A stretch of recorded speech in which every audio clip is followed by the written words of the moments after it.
శ్రీ వాతాపి గణపతి స్తోత్రం.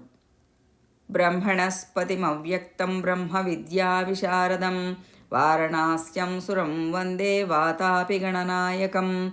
పార్వతీస్తన్యపీయూష పిపాసుం మోదకప్రియం వరప్రదాయినం వందే వాతాపి గణనాయకం. లంబోదరం గజేశానాం భూతిదానపరాయణం భూతాదిసేవితం వందే వాతాపి గణనాయకం. వక్రతుండం సురానందం నిశ్చలం నిశ్చితార్థదం ప్రపంచభరణం వందే వాతాపి గణనాయకం.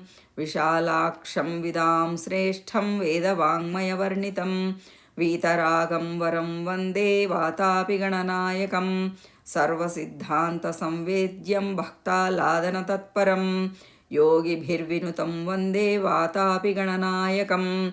మోహమోహితమోంకార బ్రహ్మరూపం సనాతనం లోకానాం కారణం వందే వాతాపి గణనాయకం. పీనస్కంధం ప్రసన్నాతి మోదదం ముద్గరాయుధం విఘ్నౌఘనాశనం వందే వాతాపి గణనాయకం.